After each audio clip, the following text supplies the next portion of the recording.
Okay बढ़िया, आज हम देखने जा रहे हैं सोलो लेवलिंग के एपिसोड 12 को, जो कि सीजन 1 का लास्ट एपिसोड है। जैसा कि हमने पिछले एपिसोड में देखा, इग्रिस ने जिन्वू की मार मार के हालत खराब कर दी, लेकिन जिन्वू ने भी इतनी मार खाने के बाद हार नहीं मानी और उसने फाइनली इग्रिस को हरा दिया। लेकिन उसका क्वेस्ट तब भी पूरा नहीं हुआ क्योंकि उसके सामने बहुत सारे ओपोनेंट्स आ जाते हैं।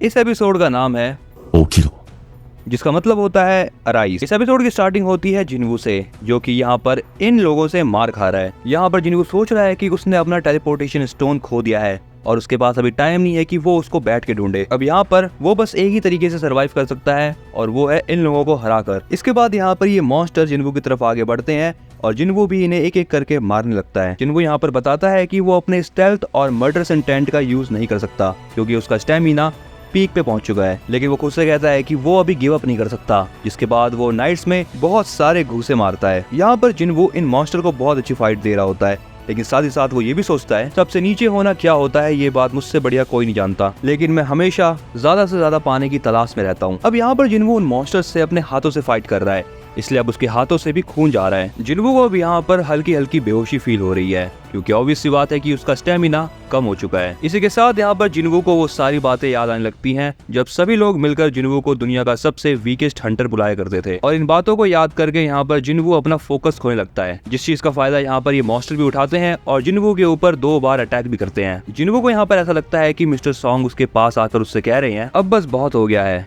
अपने आप को ज्यादा पुश मत करो। इसी के साथ उसको जूही भी दिखाई देती है जो कि उससे सेम यही बात कहती है। अब यहाँ पर जिन्वू का पुराना वाला वर्जन भी आ जाता है जो कि उससे कहता है तुम्हें वही मिल रहा है जो तुम डिजर्व करते हो। वैसे भी तुम इतनी मैथ क्यों कर रहे हो इतनी खतरनाक चीज को लेकर? वैसे क्या तुम्हें याद है कि तुम एक E रैंक हंटर हुआ करते थे? अब देखो खुद को कितने आगे आ चुके हो। मतलब यहाँ पर जिन्वू का पुराना वाला वर्जन उसकी बेइज्जती कर रहा है। इसके बाद अगला सीन होता है प्रेसिडेंट के ऑफिस का। वो बताते हैं कि जब जेजू आइलैंड के ऊपर 3rd रेड पड़ी थी तब वो वहाँ पर नहीं थे क्योंकि उनकी बॉडी काम नहीं कर रही थी। इसके बाद वो चीफ वू की तरफ देखकर कहते हैं तुम बताओ। चीफ वो बताते हैं कि वो 3rd रेड में थे, वो भी सिक्योरिटी टीम के साथ। इसके बाद प्रेसिडेंट बताते हैं उस रेड के अंदर जेजू आइलैंड पर बहुत सारे लोगों ने अपनी जिंदगियां खोई और जिन लोगों ने वहाँ पर सरवाइव किया तब से लेकर वो चीज उनके दिमाग में बुरे सपने की तरफ बैठ गई है। लेकिन मुझे लगता है कि उन हंटर्स को अब ये चीज भूल जानी चाहिए, नहीं तो आगे चलकर और भी ज्यादा डिस्ट्रक्शन हो सकती है। इसके बाद अगला सीन फिर से जिन्वू का ही होता है जहाँ पर उसका पुराना वाला वर्जन उसकी बेइज्जती करे जा रहा है। पुराना जिन्वू अभी के जिन्वू से कहता है मैं अपने आप को पहचान नहीं पा रहा, मैं कितना लंबा हो चुका हूँ और मेरी बॉडी कितनी अच्छी दिख रही है, और जरा ये तो देखो मैं कितना ज्यादा स्ट्रांग हो चुका हूँ। लेकिन इन सारी चीजों का फायदा ही क्या, मैं अभी भी अंदर से कमजोर ही हूँ और अभी तो मुझे ऐसा लग रहा है कि मैं दोबारा से मरने वाला हूँ। तभी यहाँ पर जिन्वू के ऊपर एक मॉन्स्टर हमला कर देता है एंड इसके बाद पुराना वाला जिन्वू उससे कहता है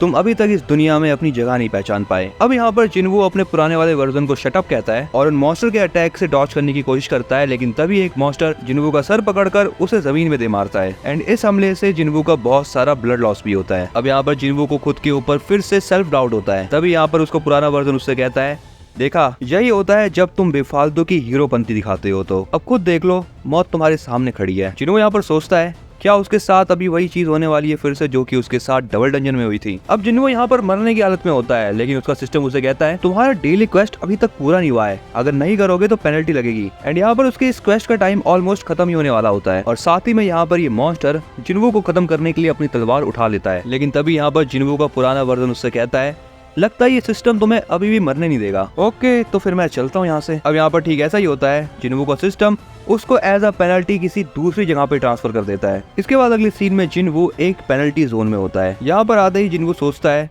अच्छा हुआ कि आज का क्वेस्ट मैंने पूरा नहीं किया, मेरी जान बच गई। अब यहाँ पर जिन्वू सोच में पड़ जाता है क्या उसे पेनल्टी मिली है या फिर उसके सिस्टम ने उसे जानबूझ के बचाया है। अब यहाँ पर जिन्वू अपने स्टोर में से 3 पोशन पीता है जिससे उसकी एनर्जी वापस रिकवर हो जाती है। इसके बाद वो एक और पोशन पीता है, लेकिन इसी के साथ वो एक नोटिफिकेशन भी पड़ता है। यहाँ पर उसे पता चलता है कि अगर वो एक बार बहुत बुरी तरीके से इंजर्ड हो गया तब वो चाहे कितने भी पोशन पी ले अपनी HP नहीं बढ़ा सकता। तब उसके पास बस 2 ही ऑप्शन बचते हैं, पहला नेचुरल तरीके से हील होना और दूसरा अपना लेवल अप करके हील होना। तभी वो देखता है कि उसके सामने उस पेनल्टी जोन के बहुत सारे मॉन्स्टर्स आ जाते हैं और अब यहाँ पर उसको 4 घंटे तक इनके बीच सरवाइव करना है। लेकिन इस बार यहाँ पर जिन्वू इनसे बच के भागता नहीं है और इनको तगड़े वाले डैमेज देने लगता है, क्योंकि अगर वो ऐसा करेगा तब उसका और भी ज्यादा लेवल अप होगा। इसके बाद अगला सीन जिन्वू के घर का होता है। यहाँ पर उसकी बहन आधी रात को जग जाती है क्योंकि उसको एक बुरा सपना आया हुआ होता है। अब जैसे ही वो लिविंग रूम में जाती है वो देखती है कि उसका भाई जिन्वू अभी तक घर वापस नहीं आया। जिन्हा को ऐसा लग रहा है कि जिन्वू ने कोई गर्लफ्रेंड बना ली, लेकिन असलियत तो हम जानते हैं ना। अगली सीन में हमें दिखाया जाता है कि जिन्वू का बहुत आराम से यहाँ पर लेवल अप हुए जा रहा है और जिन्वू ने वहाँ के सारे मॉन्स्टर्स को मार दिया है। इसलिए वो कहता है लेवल अप करके हील करने का तरीका ज्यादा आसान है। यहाँ पर उसके पास अभी भी 10 मिनट बचे हुए हैं, इसलिए वो सोचता है कि अपने वेपन्स को ठीक कर लिया जाए। इसीलिए वो स्टोर पे जाके एक नाइट किलर स्वॉर्ड खरीद लेता है और यहाँ पर ये स्वॉर्ड तुम आराम से देख सकते हो,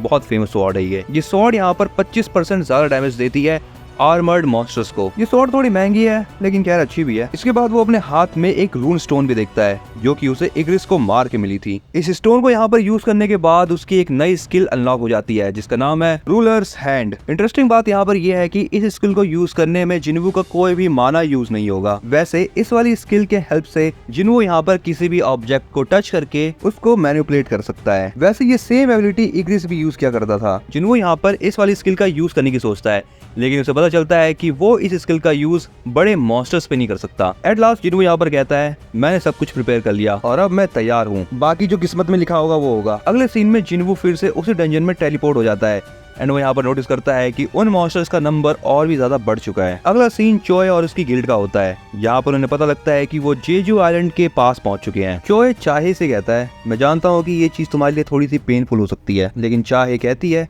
कोई दिक्कत की बात नहीं है क्योंकि मैं थर्ड रेड के टाइम पे एक हंटर नहीं थी, लेकिन मैं जानती हूँ कि आप कैसा फील करते होंगे गिल्ड मास्टर। जहाँ पर इनका पायलट बताता है कि उसको माना के मल्टीपल सोर्स डिटेक्ट हो रहे हैं जो कि पानी से आ रहे हैं। अगला सीन फिर से जिन्वू का होता है जहाँ पर वो नाइट किलर का यूज करके उन मॉन्स्टर्स को बहुत आराम से मार रहा है। जिन्वू अब यहाँ पर कुछ अजीब सा फील करता है। वो खुद से कहता है इतने मॉन्स्टर को मारने के बाद भी मेरा लेवल अप क्यों नहीं हो रहा। वो कुछ मेजेस को भी देखता है जो कि अटैक नहीं कर रहे होते क्योंकि अटैक तो बस ये नाइट्स कर रहे होते हैं। यहाँ पर जिन्वू को पता चल जाता है कि जो ये मेजेस हैं वही नाइट्स को समन कर रहे हैं, इसलिए अब उसका मेन टारगेट यहाँ पर मेज होना चाहिए। जिन्वू यहाँ पर ठीक ऐसा ही करता है और अपनी स्वॉर्ड को उस मेज की तरफ फेंकता है जिससे कि वो मेज मर जाता है। उस मेज को मारते ही वहाँ पर बाकी के मॉन्स्टर भी कम हो जाते हैं, जिससे जिन्वू समझ जाता है कि उसे अब बाकी बचे हुए मेजेस को मारना है। लेकिन ये मेजेस यहाँ पर छुपे हुए होते हैं, इसलिए जिन्वू को यहाँ पर उन नाइट्स को मारकर मेजेस को ढूंढना पड़ रहा है। अब यहाँ पर जिन्वू उन मेजेस को ढूंढ कर उन्हें मार रहा होता है, लेकिन बाकी के बचे हुए मेजेस अपने मैजिक का यूज करके गोलम बना देते हैं। लेकिन जिन्वू यहाँ पर अपनी बुद्धि चलाता है। वो सोचता है कि इन गोलम्स पर अटैक करने से अच्छा है कि वो मेजेस को ढूंढे और उनको मारे, इसीलिए अब वो गोलम्स को डॉच कर रहा है। फाइनली अब यहाँ पर जिन्वू बचे हुए मेजेस को ही मार देता है, लेकिन वो ये चीज नोटिस करता है कि गोलम्स अभी भी उसके ऊपर अटैक कर रहे हैं। लेकिन यहाँ पर जिन्वू भी अपनी एक्सट्रीम पावर का यूज करता है और उस गोलम को ही मार देता है। अब यहाँ पर फाइनली सारे मॉन्स्टर्स मर चुके हैं, जिसके बाद उसका सिस्टम उसे बताता है कि जिन्वू ने यहाँ पर जॉब चेंज क्वेस्ट को पूरा कर लिया है। सिस्टम जिन्वू को ये नोटिफिकेशन देता है कि जहाँ भी प्लेयर जाएगा एंजल ऑफ डेथ उसे फॉलो करेगा। अब यहाँ पर जिन्वू समझ नहीं पाता कि इस चीज का आखिर मतलब क्या है, बट तभी उसका सिस्टम उसे और भी कुछ बताता है। प्लेयर की यहाँ पर पावर के लिए भूख बढ़ेगी, जिसमें उसकी मदद करेंगे कुछ घोस्ट, और ये घोस्ट आएंगे शैडो आर्मी से। शैडो आर्मी प्लेयर के लिए रास्ता बनाएगी। अब जिन्वू का सिस्टम उसे ये भी बताता है कि अब वो एक नेक्रोमैंसर बन चुका है। यहाँ पर नेक्रोमैंसर एक तरह की मैजिक टाइप क्लास है जो कि अनडेड मॉन्स्टर्स को एज अ सर्वेंट की तरह समन करते हैं। अब यहाँ पर जिन्वू का सिस्टम उससे कहता है क्या तुम्हें ये जॉब एक्सेप्ट करनी है। जिन्वू इस चीज के लिए मना कर देता है, लेकिन उसका सिस्टम उससे फिर से कहता है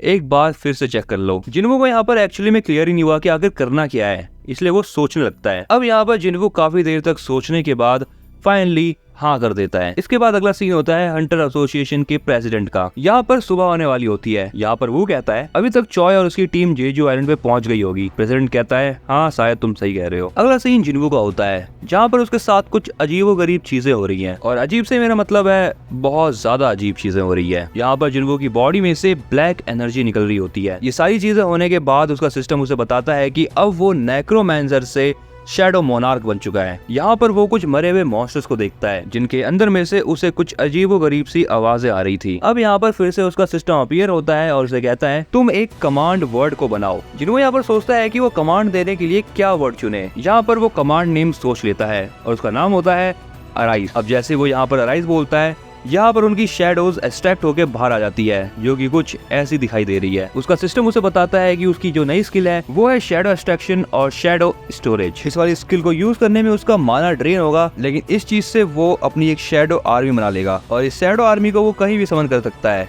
जब भी वो चाहे। लेकिन उसको यहाँ पर इस चीज का भी ध्यान रखना है कि वो अच्छे से किसी चीज की शैडो एक्सट्रैक्ट करे, क्योंकि शैडो एक्सट्रैक्शन फेल भी हो सकता है और ये चीज डिपेंड करती है टारगेट के स्ट्रॉन्गनेस पर। जिन्हों यहाँ पर सोचता है कि उसने इतने सारे शैडो एक्सट्रैक्शन कर लिए, लेकिन क्या वो एस रैंक और ए रैंक के मॉन्स्टर का शैडो एक्सट्रैक्ट कर पाएगा। इसीलिए अब वो इग्रिस के पास जाता है। इग्रिस के पास जाकर जिन्वो कहता है अराइस, लेकिन उसका शैडो एक्सट्रैक्शन फेल हो जाता है। जिन्वो अब यहाँ पर 2 और ट्राई कर सकता है और अगर ऐसा नहीं हुआ तब खेल खत्म। लेकिन जिन्वो फिर से ट्राई करता है और यहाँ पर फिर से एक्सट्रैक्शन फेल हो जाता है। अब यहाँ पर ऐसा इसलिए हो रहा होता है क्योंकि जो इग्रिस है वो खाली सिंहासन का प्रोटेक्टर है, इसीलिए उसकी शैडो एक्सट्रैक्ट होने से मना कर रही है। जिन्वो इग्रिस को यहाँ पर थोड़ा सा मैनिपुलेट करता है और वो उससे कहता है तुम एक वॉरियर हो, इसलिए मेरा साथ दो, यहाँ क्या करोगे। एंड इसके बाद यहाँ पर जिन्वो फिर से अराइज बोलता है और फाइनली यहाँ पर इग्रिस की शैडो एक्सट्रैक्शन कंप्लीट हो जाती है। इसके बाद जिन्वो की यहाँ पर ये छोटी सी आर्मी उसके सामने झुक जाती है। अगला सीन होता है चोए के गिल्ड का। यहाँ पर ये लोग एक चींटी वाले मॉन्स्टर को पकड़ देते हैं, जिसे देखकर वो समझ जाते हैं कि ये मॉन्स्टर अब इवॉल्व कर रहे हैं। इसी के साथ बड़ी यहाँ पर ये वाला एपिसोड होता है एंड। तुम्हें ये वीडियो कैसे लगी तो मुझे कमेंट बताना। ये वीडियो अगर तुम्हें पसंद आई तो इसको फटाफट से लाइक कर दो और अगर चैनल पर नए हो तो चैनल को सब्सक्राइब जरूर कर लेना ऐसे ही एनिमे कंटेंट को देखने के लिए। तब तक के लिए तुम मुझको ऐसे ही देख सकते हो।